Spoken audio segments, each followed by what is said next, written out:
എല്ലാവർക്കും നമസ്കാരം. Welcome back to Niyans. ചോറിൻ്റെ കൂടെ കഴിക്കാൻ നല്ല കിടിലൻ ടേസ്റ്റിൽ തയ്യാറാക്കിയിട്ടുള്ള 3 തരം നാടൻ കറികളുടെ റെസിപ്പിയാണ് ഇന്നത്തെ വീഡിയോയിലുള്ളത്. ആദ്യം ചേമ്പ് കൊണ്ടുള്ള ഒരു ഒഴിച്ചു കറിയാണ്. ഇതെങ്ങനെയാണ് തയ്യാറാക്കുന്നത് നോക്കാം.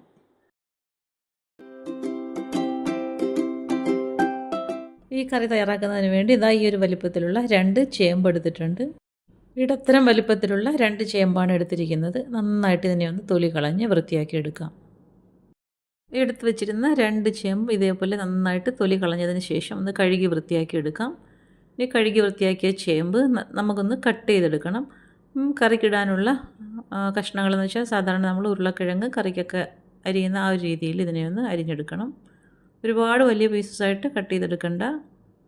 ഈ ഒരു വലുപ്പത്തിൽ എടുത്ത് വെച്ചിരിക്കുന്ന ചേമ്പ് അത്രയും ഒന്ന് മുറിച്ചെടുക്കാം. ഇപ്പോൾ 2 ചേമ്പും ഇതേപോലെ മുറിച്ചെടുത്തിട്ടുണ്ട്. ഇത് നമുക്ക് കറി വയ്ക്കാനുള്ള ചട്ടിയിലേക്ക് ആക്കി കൊടുക്കാം. കഷ്ണങ്ങളെല്ലാം ഇട്ട് കൊടുത്തതിന് ശേഷം ഇനി അതിലേക്ക് ചേർത്ത് കൊടുക്കേണ്ടത് 2 ഉണക്ക മത്തിയാണ്. കഴുകി വൃത്തിയാക്കിയതിന് ശേഷം ചെറുതായിട്ടൊന്ന് മുറിച്ചെടുക്കാം. 2-3 ചേർത്ത് കൊടുക്കാം. ഇനി അതിലേക്ക് വേകാൻ ആവശ്യമുള്ള വെള്ളം ഒഴിച്ചു കൊടുക്കാം. ഇനി ആവശ്യത്തിനുള്ള ഉപ്പ് ചേർത്ത് കൊടുക്കാം. ഒരു നുള്ള് മഞ്ഞൾപ്പൊടിയും കൂടി അതിലേക്ക് ഇട്ട് കൊടുക്കാം. ഇതൊരു 1/2 ടീസ്പൂൺ മുളക് പൊടിയും കൂടി ചേർത്ത് കൊടുക്കാം. ഇനി ഇതെല്ലാം കൂടി നന്നായിട്ടൊന്ന് മിക്സ് ചെയ്ത് കൊടുക്കണം. നല്ലതുപോലെ മിക്സ് ചെയ്ത് കൊടുത്തതിന് ശേഷം ചട്ടി മൂടി വെച്ച് അടുപ്പിലേക്ക് വെച്ച് കൊടുത്തൊന്ന് വേവിച്ചെടുക്കാം.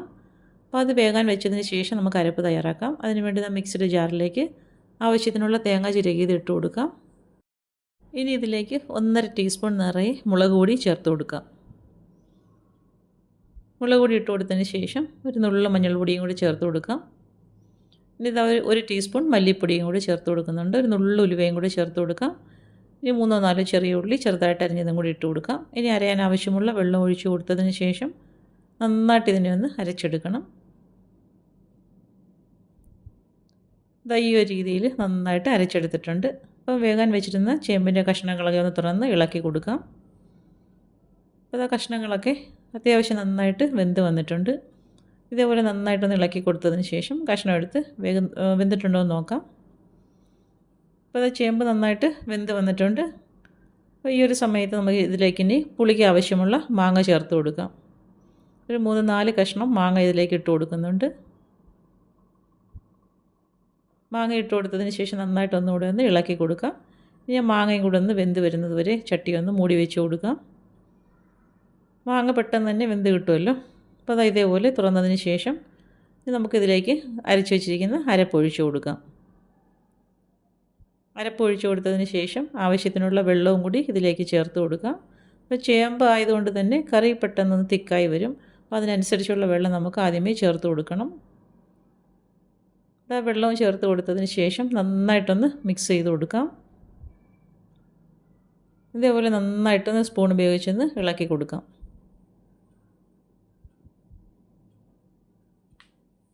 ഇനി ഇതിലേക്ക് ചേർത്ത് കൊടുക്കേണ്ടത് ഉണ്ടമുളകാണ്. ഞാൻ 2 ഉണ്ടമുളക് എടുത്തിട്ടുണ്ട്. ഇതേപോലെ 2-3 ആയിട്ടൊന്ന് കട്ട് ചെയ്തതിന് ശേഷം അതിലേക്ക് ചേർത്ത് കൊടുക്കാം.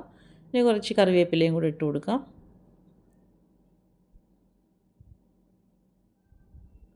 വീണ്ടും സ്പൂൺ ഉപയോഗിച്ച് ചെറുതായിട്ടൊന്ന് ഇളക്കി കൊടുക്കണം. ഇനി ഇതിലേക്ക് നമുക്ക് കറിക്ക് ആവശ്യമുള്ള ഉപ്പും കൂടി ചേർത്ത് കൊടുക്കാം. നേരത്തെ നമ്മൾ കഷ്ണങ്ങൾക്കുള്ള ഉപ്പ് മാത്രമേ ചേർത്ത് കൊടുത്തിട്ടുള്ളായിരുന്നു. അപ്പോൾ ഈ സമയത്ത് ആവശ്യത്തിനുള്ള ഉപ്പും കൂടി ചേർത്ത് കൊടുക്കാം. ഉപ്പും ചേർത്ത് കൊടുത്തതിന് ശേഷം വീണ്ടും നന്നായിട്ടൊന്ന് ഇളക്കി കൊടുക്കണം. അപ്പോൾ ചേർത്ത ഉപ്പ് നല്ലതുപോലെ ഒന്ന് മിക്സ് ചെയ്ത് കൊടുക്കണം. നന്നായിട്ട് ഇതേപോലെ ഒന്ന് ഇളക്കി കൊടുത്തതിന് ശേഷം കറി നല്ലതുപോലെ ഒന്ന് തിളച്ച് വരുന്നത് വരെ ഒന്ന് വെയിറ്റ് ചെയ്യാം. ഇപ്പോൾ കറി നന്നായിട്ട് തിളച്ച് വന്നിട്ടുണ്ട്. അപ്പോൾ കറി തിളയ്ക്കുന്ന സമയത്ത് വീണ്ടും നല്ലതുപോലെ ഒന്ന് ഇളക്കി കൊടുക്കാം. കറി നന്നായി തിളച്ച് വന്നതിന് ശേഷം ചട്ടി ഒന്ന് മൂടി വെച്ച് കൊടുക്കാം. ഫ്ലെയിം നല്ലതുപോലെ ഒന്ന് മീഡിയത്തിലാക്കി കൊടുത്തതിന് ശേഷം 2-3 മിനിറ്റ് ഒന്ന് മൂടി വെച്ച് കൊടുക്കണം.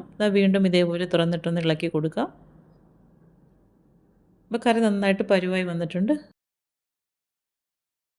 ഇതുപോലെ നന്നായിട്ടൊന്ന് ഇളക്കി കൊടുത്തതിന് ശേഷം ഫ്ലെയിം നല്ലതുപോലെ ഒന്ന് സിമ്മിലാക്കി കൊടുത്ത് വീണ്ടും ഒന്ന് മൂടി വെച്ച് കൊടുക്കാം. അപ്പോൾ കറി നല്ലതുപോലെ പരുവായി എണ്ണയൊക്കെ തെളിഞ്ഞ് വന്നിട്ടുണ്ട്. ഈ ഒരു സമയമാകുമ്പോഴേക്കും ഫ്ലെയിം ഓഫ് ചെയ്ത് കൊടുത്ത് അടുപ്പിൽ നിന്ന് മാറ്റാം. ചോറിൻ്റെ കൂടെ കഴിക്കാൻ നല്ല അടിപൊളി ടേസ്റ്റാണ്. ചേമ്പും ഉണക്കമീനും കൊണ്ട് ഈ ഒരു ഒഴിച്ചുകറി ഇങ്ങനെയൊന്ന് തയ്യാറാക്കി നോക്കൂ. കണ്ടില്ലേ, കറി നന്നായിട്ട് സെറ്റായി വന്നിട്ടുണ്ട്. നല്ല അടിപൊളി ടേസ്റ്റാണ്. തീർച്ചയായിട്ടും ഈ ഒരു രീതിയിൽ ഇങ്ങനെയൊന്ന് തയ്യാറാക്കി നോക്കൂ. അടുത്തത് അയല മീനും തലയും എല്ലാം കൂടി ചേർത്തിട്ടുള്ള ഒരു അവിയലാണ്. എങ്ങനെയാണ് തയ്യാറാക്കുന്നത് നോക്കാം. ഇത് തയ്യാറാക്കുന്നതിന് വേണ്ടി അയലമീൻ ദാ ഇതേപോലെ ഈ ഒരു ചെറിയ വലിപ്പത്തിൽ നിന്ന് മുറിച്ചെടുത്തിട്ടുണ്ട്. അതിൻ്റെ കൂടെ തന്നെ അതിൻ്റെ തലയും ചേർത്ത് വെച്ചിട്ടുണ്ട്. ഇതേപോലെ നന്നായിട്ട് 3-4 വെള്ളം കഴുകിയതിന് ശേഷം അവിയൽ വയ്ക്കാനുള്ള ചട്ടിയിലേക്ക് ആക്കി കൊടുക്കാം. ഇതേപോലെ കഷ്ണങ്ങളെല്ലാം ഇട്ട് കൊടുത്തതിന് ശേഷം അതിലേക്ക് വേകാൻ ആവശ്യമുള്ള വെള്ളം ഒഴിച്ചു കൊടുക്കാം. ഇതാ ഇതേപോലെ കണ്ടില്ലേ, കുഞ്ഞ് അയിലയായിരുന്നു, അപ്പോൾ അതിൻ്റെ തലയും കൂടി എടുത്തിട്ടുണ്ട്. മീൻ ചെറിയ കഷ്ണങ്ങളായിട്ടാണ് ഞുറുക്കിയെടുത്തിരിക്കുന്നത്. ഇതിലേക്ക് ആവശ്യത്തിനുള്ള ഉപ്പ് ചേർത്ത് കൊടുക്കാം. അതുപോലെ തന്നെ ഒരു ടീസ്പൂൺ അളവിൽ മുളക് പൊടി ഇട്ട് കൊടുക്കാം. ഒരു 1/4 ടീസ്പൂൺ മഞ്ഞൾപ്പൊടിയും കൂടി ചേർത്ത് കൊടുക്കാം. ഇനി പുളിക്ക് ആവശ്യമുള്ള മാങ്ങ ചെറിയ കഷ്ണങ്ങളാക്കിയാണ് ഇട്ട് കൊടുത്തിരിക്കുന്നത്, അതും ഇതിലേക്ക് ചേർത്ത് കൊടുക്കാം. ഇതേപോലെ ഒരു ഉണ്ടമുളക് വളരെ ചെറിയ പീസായിട്ടൊന്ന് മുറിച്ച് അതിലേക്ക് ചേർത്ത് കൊടുക്കാം. ഒരു സവാള ചെറുതായിട്ട് അരിഞ്ഞതും കൂടി ചേർത്ത് കൊടുക്കുന്നുണ്ട്. സവാളയ്ക്ക് പകരം നമുക്ക് ചെറിയ ഉള്ളി വേണമെങ്കിലും ചേർത്ത് കൊടുക്കാം. ഇതേപോലെ ഒരു മുരിങ്ങയ്ക്ക ചെറുതായിട്ട് ഞുറുക്കിയതിന് ശേഷം അതും ഒന്ന് കീറി ഇതിലേക്ക് ഇട്ട് കൊടുക്കുന്നുണ്ട്. ഇതെല്ലാം കൂടി നന്നായിട്ടൊന്ന് മിക്സ് ചെയ്ത് കൊടുക്കണം. അപ്പം മുരിങ്ങയ്ക്ക നമുക്ക് മീനിൻ്റെ അടിയിലേക്ക് ആക്കി കൊടുക്കാം. മുരിങ്ങയ്ക്കയ്ക്ക് കുറച്ച് വേവുള്ളത് കൊണ്ട് തന്നെ അത് അടിവശത്ത് കിടക്കുന്നതാണ് നല്ലത്. ഇനി ചട്ടി മൂടി വെച്ചതിന് ശേഷം അടുപ്പിലേക്ക് വെച്ച് കൊടുത്ത് വേവിക്കാം. ആ സമയത്തിന് നമുക്ക് അരപ്പ് തയ്യാറാക്കാം. അതിനുവേണ്ടി തേങ്ങ ചിരകിയത് മിക്സിയുടെ ജാറിലേക്ക് ഇട്ട് കൊടുക്കാം.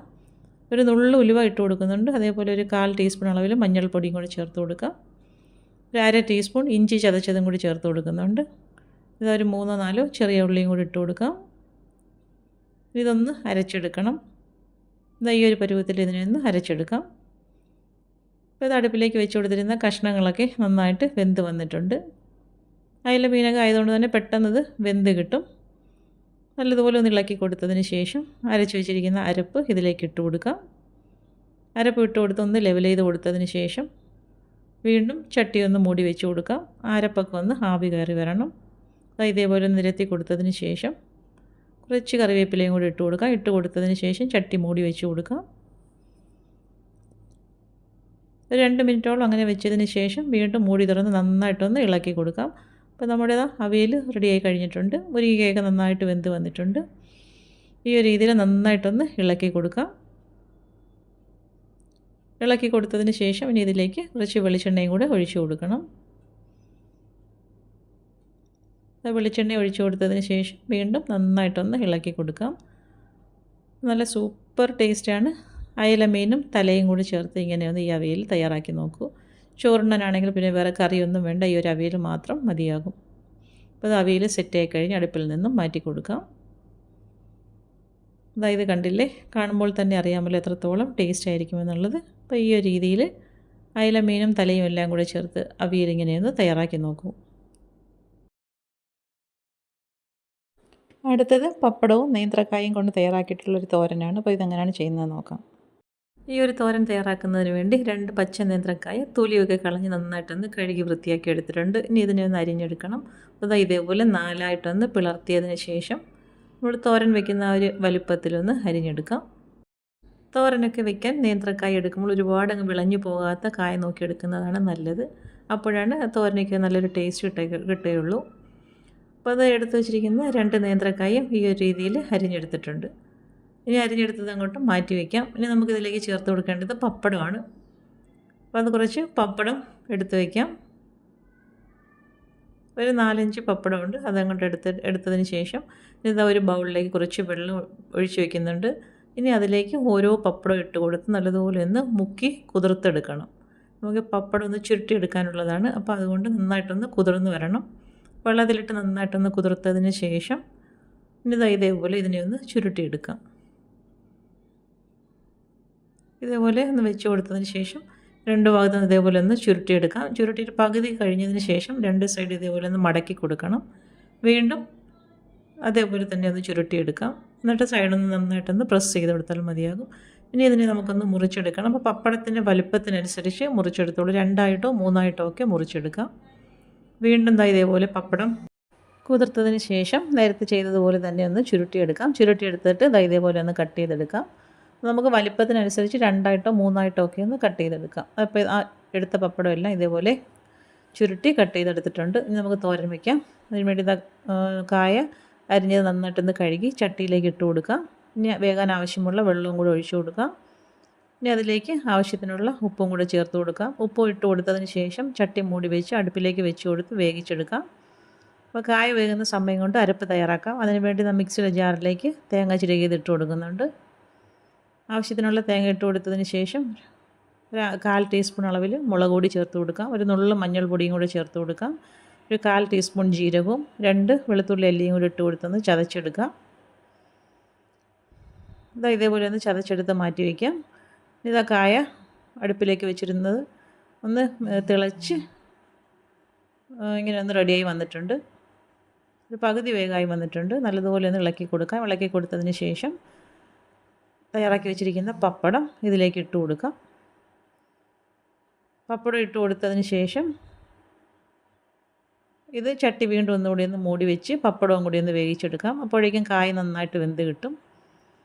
അപ്പോൾ പപ്പടം ഇട്ട് കൊടുത്തതിന് ശേഷം മൂടി വെച്ചിട്ട് അത് വേവിച്ചെടുത്തിട്ടുണ്ട്. ഇനി അരപ്പ് ഇതിലേക്ക് ഇട്ട് കൊടുക്കാം. അരപ്പ് ഇട്ട് കൊടുത്തതിന് ശേഷം ഒന്ന് ലെവൽ ചെയ്ത് കൊടുത്തിട്ട് ചട്ടി മൂടി വെച്ച് അരപ്പൊക്കെ ഒന്ന് ആവി കയറുന്നത് വരെ ഒന്ന് വെയിറ്റ് ചെയ്യാം. അപ്പോൾ അരപ്പൊക്കെ നന്നായിട്ട് ആവി കയറി തോരൻ നല്ലപോലെ സെറ്റായി വന്നിട്ടുണ്ട്. വെള്ളമൊക്കെ നന്നായിട്ട് വറ്റി തോരൻ നല്ല ഡ്രൈ ആയി വന്നിട്ടുണ്ട്. അപ്പോൾ ഇത്രയേ ഉള്ളൂ, തോരൻ റെഡിയായി കഴിഞ്ഞു. ഇനി ഇതിലേക്ക് നമുക്കൊന്ന് താളിച്ചൊഴിച്ച് കൊടുത്താൽ മതിയാകും. ഇതേപോലെ നന്നായിട്ടൊന്ന് ഇളക്കി കൊടുത്തതിന് ശേഷം അടുപ്പിൽ നിന്ന് മാറ്റാം. ഇനി ഇതിലേക്കൊന്ന് താളിച്ചൊഴിക്കാം. അതിനുവേണ്ടി വെളിച്ചെണ്ണ ചൂടാകുമ്പോൾ ചുവന്നുള്ളിയും കടുകും വറ്റൽമുളകും കറിവേപ്പിലയും കൂടി ഇട്ട് കൊടുത്ത് നന്നായിട്ടൊന്ന് മൂപ്പിച്ചിട്ട് ഇതിലേക്ക് ഒഴിച്ചു കൊടുക്കാം. അപ്പോൾ ഈ താളിച്ചതും കൂടി ചേർത്ത് കൊടുക്കുമ്പോഴാണ് തോരൻ നല്ലൊരു ടേസ്റ്റ് മണമൊക്കെ വരുന്നത്. ഇതേപോലെ നന്നായിട്ടൊന്ന് മൂത്ത് വരുന്ന സമയത്ത് തോരനിലേക്ക് ഒഴിച്ചു കൊടുക്കാം. താളിച്ചതും ഒഴിച്ചു കൊടുത്തതിന് ശേഷം തോരൻ നന്നായിട്ടൊന്നുകൂടി ഒന്ന് മിക്സ് ചെയ്ത് കൊടുക്കാം. അപ്പോൾ താളിച്ചത് തോരൻ്റെ എല്ലാ ഭാഗത്തും ആകത്തക്ക രീതിയിൽ നന്നായിട്ടൊന്ന് ഇളക്കി കൊടുക്കണം. ഇതേപോലെ നല്ലതുപോലെ ഒന്ന് ഇളക്കി കൊടുക്കുക. അപ്പോൾ നമ്മുടെ നേന്ത്രക്കായ പപ്പടം തോരൻ റെഡിയായി കഴിഞ്ഞു. നല്ല അടിപൊളി ടേസ്റ്റാണ്. ഈ ഒരു രീതിയിൽ ഈ തോരൻ ഇങ്ങനെയൊന്ന് തയ്യാറാക്കി നോക്കൂ. വളരെ ഈസി ആയിട്ട് തയ്യാറാക്കാൻ പറ്റുന്ന ഒരു തോരനാണ്. അപ്പോൾ ഇത് കഞ്ഞിയുടെ കൂടെ ചോറിൻ്റെ കൂടെയൊക്കെ സൈഡായിട്ട് കഴിക്കാൻ പറ്റിയ ഒരു ഐറ്റമാണ്. അപ്പോൾ ഇന്നത്തെ വീഡിയോ ഇത്രയേ ഉള്ളൂ. ഇഷ്ടമായ ലൈക്ക് ചെയ്ത് സബ്സ്ക്രൈബ് ചെയ്ത് സപ്പോർട്ട് ചെയ്തേക്കൂ. എന്തെങ്കിലുമൊക്കെ അഭിപ്രായങ്ങളുണ്ടെങ്കിൽ കമൻറ്റ് ചെയ്യൂ. വീണ്ടും അടുത്ത വീഡിയോയിൽ കാണുന്നത് വരെ bye from Niyans. Thanks for watching.